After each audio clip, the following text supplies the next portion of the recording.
ఎవరు ఎవరు లోపల?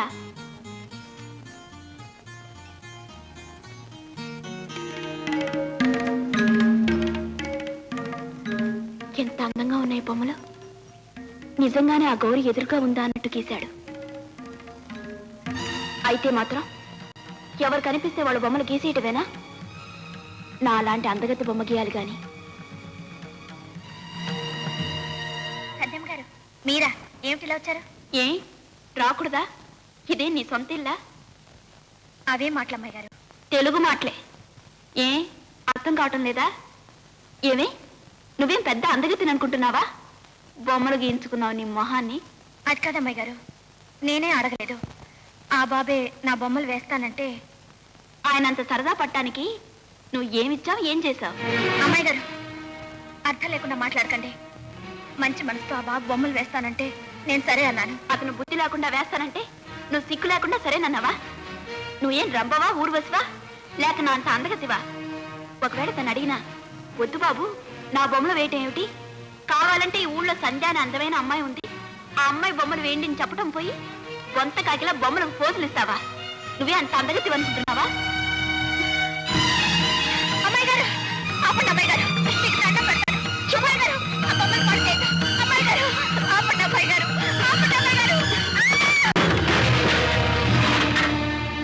ఏ గౌరీ, ఈ ఊరంతటికి అందగతి ఈ సంధ్య అని, నన్ను మించిన అందమైన అమ్మాయిలు ఈ చుట్టుపక్కల లేరని అతనితో చెప్పు. నా బొమ్మ వేస్తానంటే పర్మిషన్ ఇస్తానని కూడా చెప్పు.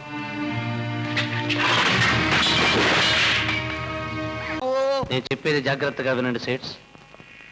అటు చూడండి, మా వాళ్ళు గంజాయి నల్లమందు ముద్దల్ని ఆ సన్నటి బుచ్చు సంచుల్లో పెడుతున్నారు. ఆ సంచుల్ని గొర్రెల పొట్ట కింద ఎవరికీ కనిపించకుండా మా వాళ్ళు కట్టేస్తారు. చూడండి సేట్స్, పోలీసులు, ఫారెస్ట్ డిపార్ట్మెంట్ వాళ్ళు మనుషుల్ని, మనుషుల దగ్గర ఉన్న వస్తువుల్ని సోదా చేస్తారు తప్ప ఈ గొర్రెల్ని అనుమానించరు. ఎలా ఉంది మన ప్లాన్? బాగుంది అచ్చా హై, కానీ మాకే అది చేరడం. చూడండి సేట్స్, ఈ లంబాడీలు, గొర్రెల కాపర్లు వీటిని తోలుకుంటూ ఎవరూ అనుమానించకుండా సంతకు వెళ్తుంటారు. సంతలో లంబాడీలు ఆడుతూ పాడుతూ అందరి దృష్టిని ఆకట్టుకుంటున్న సమయంలో గొర్రెలను అమ్మేసినట్టుగా మీ లారీలోకి ఎక్కించేస్తారు మా వాళ్ళు. లారీ బయలుదేరుతుంది. చెక్ పోస్ట్ లో పోలీసులు లారీని ఆప్ చేస్తారు. తెరిచి చూస్తే కొట్టి గొర్రెల మందే కనిపిస్తుంది. లారీని విడిచిపెట్టేస్తారు. ఆ తర్వాత మీ సరుకు మీరు తీసేసుకుంటారు. వండర్ఫుల్ ప్లాన్ సాబ్. డబ్బిచ్చేసి వెళ్ళండి. ఎల్లుండి సంతకు వచ్చి మీ సరుకు మీరు తీసేసుకోండి. ఇచ్చేస్తాం. జగ్గు సార్, నేను ఊళ్ళోకి వెళుతున్నాను. ఎవరైనా కొత్త మనుషులు మన హద్దులు దాటి వచ్చినా, అనుమానంగా కనిపించినా ఆలోచించక అక్కడికక్కడే కాల్చి చంపే, లేకపోతే జైల్లో మనం భారతం చదువుకోవాల్సి వస్తుంది. అలాగే.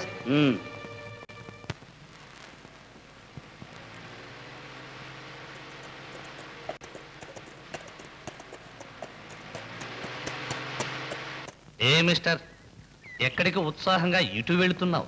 ఏ నీతో చెప్పాలా? చెప్పాలని రూల్ లేదు గాని ప్రమాదము, హద్దు దాటి వెళ్ళరాదు అని ఇంగ్లీష్లో బోర్డు పెట్టారు, చూడలేదా? చూశాను, కానీ ఆ ప్రమాదం ఏమిటో తెలుసుకుందామని బయలుదేరాను. లోపల క్రూర జంతువులు ఉన్నాయి. మనుషులు దొరికితే పార్టులు పీకి పార్టీ చేసుకుంటాయి. కనుక మనుషులెవరు ఇది దాటి వెళ్ళకూడదు. నువ్వు వెళ్ళొస్తున్నావు? నువ్వు మనిషి కావా? నేను జంతువులను వెట్టడానికి వెళ్ళాను. మరి ఉత్త చేతులతో వస్తున్నావు? జంతువులు కాకపోయినా కనీసం పెట్టైనా దొరకలేదా దొరగారికి? మిస్టర్, మొహం చూస్తుంటే కొత్త వాళ్ళ ఉన్నావు. బ్రష్లు, బోర్డులు చూస్తుంటే ఆర్టిస్ట్లా అనిపిస్తున్నావు. అనవసరంగా ఇటు వెళ్ళి ప్రమాదంలో పడక ఎటైనా పోయి బొమ్మలు గీసుకో. చూడు, ప్రమాదాలకు ఎదురెళ్ళడం నాకు పెద్ద అలవాటు. అంతేకాదు, అపాయం వచ్చినప్పుడు నీ చేతిలో ఉన్న తుపాకీ చేయలేని పని నా చేతిలో ఉన్న బ్రష్ చేయగలదు. అందుకని నా సంగతి ఆలోచించగా నీ దారి నువ్వు వెళ్ళు. ఓహో, గీతలో శ్రీకృష్ణ పరమాత్ముడు చెప్పినట్టు పోగాలము దాపరించిన వాడు మంచి సలహాలు వినడు. నీ కర్మ. Good bye. బాబు బాబు, మీకోసం ఊరంతా కాలుగారుల పిల్లలే తిరిగాను. పదండి వెళదాం. ఎక్కడికి? మిమ్మల్ని జంతువుల జగన్నాథం గారు అర్జెంటుగా తీసుకురమ్మన్నారు బాబు.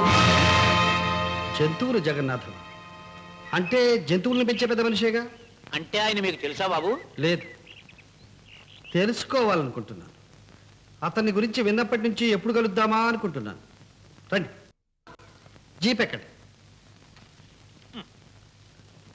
అమ్మయ్యా. కుచ్చి నచ్చి అమ్మాయి ఆ బొమ్మలేసి కుర్రోడు వచ్చేస్తాడు, మరి రెడీ అయిపో. వస్తున్నా నాన్న. రండి రాజాబాబు గారు రండి. వీరే జంతువుల జగన్నాథం గారు.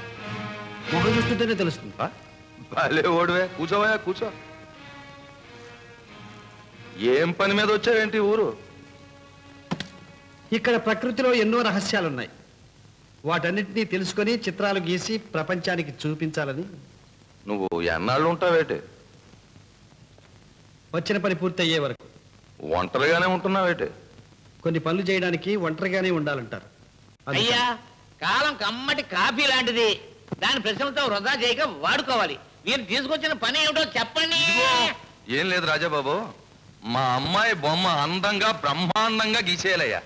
ఎవరో చెబితే పని చేయడం, ఎవరో చెబితే బొమ్మలు గీయడం నాకేనాడు అలవాటు లేదు. ఉత్తినే గీయమన్నామటయా? ఏం కావాలో అడుగు. 100 కోళ్ళ, 50 పాతుల, 17 మేకల, 20 గొర్రెల. లేదు ఈ లెక్కలో సేకాకులు నాకేమొద్దంటే రెడీ క్యాష్ ఇచ్చేస్తాను. నేను ఎవరినైనా సరే దేన్నైనా సరే డబ్బు పెట్టుకుని అవతల బారేస్తాను. 100కి పడినోడు 1000కి పడిపోతాడు, 1000కి పడినోడు 10 ఏళ్ళ కాళ్ళ మీద పడి దాన్ని పెట్టేస్తాడు. అసలు నువ్వు గీసి బొమ్మలకి రేట్ ఎంతో చెబితే. ఆపండి. డబ్బుతో ఏదైనా కొనగలను అనుకోవడం మీ అహంకారాన్ని, మూర్ఖత్వాన్ని తెలియజేస్తుంది. ఈ లోకంలో డబ్బుతో కొనలేనివి చాలా ఉన్నాయని తెలుసుకోండి. మీ ఆస్తి, ఐశ్వర్యం అంతటినీ కలుపుకుని కూడా నన్ను గాని నా కళను గాని కొనలేదు. గుర్తుంచుకోండి. ప్రకృతి దృశ్యాలు బయటుంటే చిత్రకారుడు ఇక్కడికెందుకు వచ్చాడు? జంతువులు ఈ ఇంట్లో ఉంటే వేటగాడు ఎక్కడెక్కడో తిరుగుతున్నాడు. ఎందుకో? మామయ్య విన్నారా? మిమ్మల్ని వాడు జంతువుల కింద లెక్క కట్టాడు. వాడు నన్ను ఎందుకంటాడు? ఇదిగో ఈ ఆంజనేయులు అని ఉంటాడు. నన్ను ఎందుకంటారండి? జంతువుల జగన్నాథం మీరే కనుక మిమ్మల్ని అనుకుంటే ఏమంటే అలాంటి పొగరబోతున్న ఇంట్లోకి ఎందుకు రానిచ్చారు? అవసరం అల్లం చెట్టు ఇలాంటిది బాబు. కావాలని కోరి పిలిపించుకుని రప్పించుకున్నారు. నోర్మై, అమ్మాయి బొమ్మ ఒకటి గీసి పెట్టు అని ముచ్చటగా అడిగితే దూలగుండాకు రాసుకున్న కోతులా రెచ్చిపోయి గియ్యనగాక గియ్యనని మొరాయించి వెళ్ళిపోయాడు. ఏంటి? నా బొమ్మ గీనని వెళ్ళిపోయాడా? అవునమ్మా, అడ్డమైన వాళ్ళ బొమ్మలు నేనెందుకు గీస్తానని నిర్లక్ష్యంగా వెళ్ళిపోయాడు. సంజాడియర్, నీలాంటి అందగత్తె బొమ్మ గీసే అర్హత వాడికి లేదు. వరల్డ్లో వాడి బాబుల్ లాంటి ఆర్టిస్టులు ఉన్నారు. రష్యా నుంచి యమకోవిస్కీని, చైనా నుంచి చుంచుంచకాని, జపాన్ నుంచి ఓహో యమహోను రప్పించి నీ బొమ్మల్ని. అక్కర్లేదు. వాళ్ళందరినీ పిలిపించి మధ్యన నువ్వు కూర్చొని నీ బొమ్మ గీయించుకో. ఏమైనా సరే అతని చేత నా బొమ్మ గీయించుకుంటాను. అతని చేత నా బొమ్మ గీయించుకోకపోతే నా పేరు సంజయ్ కాదు. మామయ్య నువ్వు నోరు ముయ్యవయ్యా. అయ్యా. నిన్ను కాదయ్యా. అయ్యా. ఆ.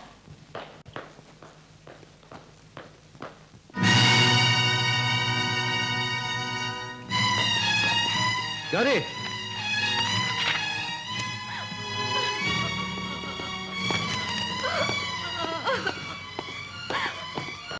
గౌరీ, ఏమిటి? ఎందుకు ఏడుస్తున్నావు? ఏం లేదు బాబు గారు, ఏం లేదు. ఆ దెబ్బ ఏమిటి? ఏం జరిగింది? నాకేదో జరిగిందని కాదు బాబు, మీరెంతో కష్టపడి గీసిన ఆ బొమ్మల్ని సంధ్యం వచ్చి పాడు చేసిందని. సంచ ఎవరా అమ్మా? జంతువుల జగన్నాథం గారి అమ్మాయి. ఆ బొమ్మలు చూసి నువ్వు పెద్ద అందగత్వాన్ని నాతో దెబ్బలాడింది. బొమ్మల మీద రంగులు చల్లి పాడు చేస్తుంటే ఆపిపోయాను. నన్ను తోసేసి. అర్థమైంది గౌరీ. నిన్ను ఏడిపించి బొమ్మలు పాడు చేసిన ఆ పొగరబోతు పని నేను పడతాను.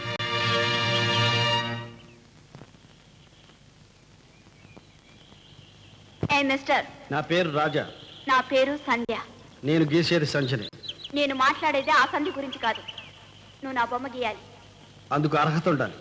నాకు అందం ఉందిగా, దాంతో పాటు అహంకారం కూడా ఉందిగా. అయితే నీ బొమ్మనే గీయను. ఇదిగో నా కోపం వచ్చిందంటే వచ్చిందాన్నే వెళ్ళి.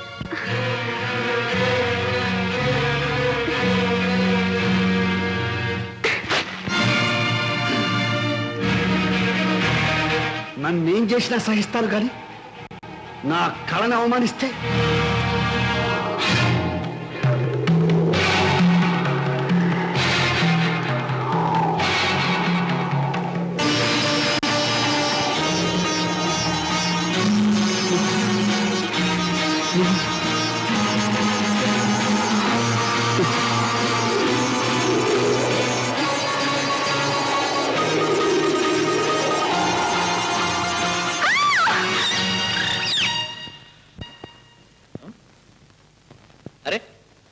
గుండె నాడి ఏకగ్రహంగా కులాసగా కొట్టుకుంటున్నాయే, ప్రమాదం ఏమీ లేదు. ఆహా. మరెందుకు సుప్రహదేవి పడిపోయినట్టు? స్పృహ అండి, స్పృహ వచ్చాక అడిగి చెప్తానండి. చూడండి అమ్మాయి గారు, ఇతను లేచిన తర్వాత చాలా నీరసంగా ఉంటాడు. అంచేత నేను ఇంటికి వెళ్ళి బోంగబహార చూర్ను పొట్టం కట్టుకుని తీసుకొస్తాను. అలాగే. అది వేసుకుంటే ఇక జీవితంలో ఎప్పుడు కూడా స్పృహ తప్పడు.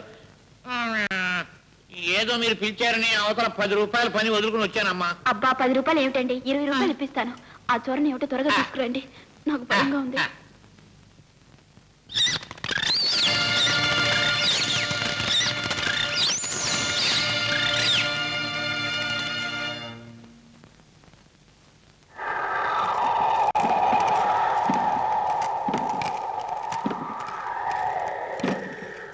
రాధా,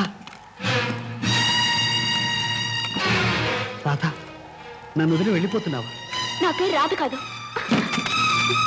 సంధ్య. ఇప్పుడు నీ పేరు సంచి కావచ్చు, కానీ కానీ నువ్వు నా రాధవి, గత జన్మలో నా రాధవి. గత జన్మ?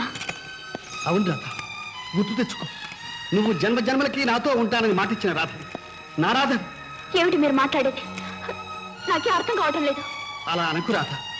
భగ్న ప్రేమికులమై ఆ జన్మలో మరణించిన మనం మళ్ళీ కలుసుకోవడానికే ఇలా పుట్టి ఉంటాం.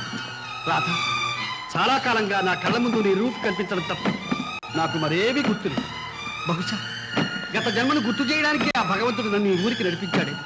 ఇక్కడ నిన్ను చూడగానే ఈ ప్రకృతి, ఈ పరిసరాలు, గత జన్మలో మనకు వీటితో ఉన్న సంబంధం అన్నీ గుర్తుకొచ్చాయి.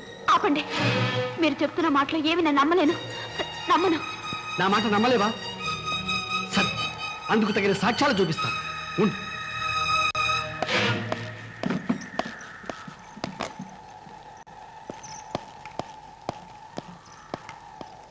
చూడు రాధ, చూడు. చూపులతో మౌనంగా ప్రేమించడం నేర్పిన అందమైన నీ కళ్ళు ఇవిగో.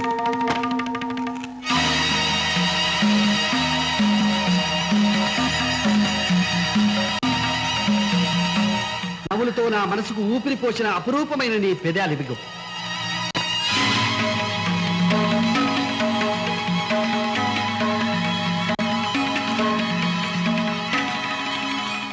ముగ్ధ సౌందర్యాన్ని ముడుపు కట్టుకున్న నీ ముద్దుమో ఇదిగో.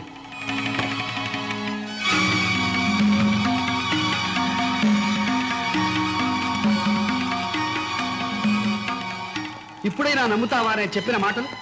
ఇప్పుడైనా గుర్తుకు వచ్చాయా మనం చేసుకున్న బాసలు? చెప్పు రాధ, చెప్పు.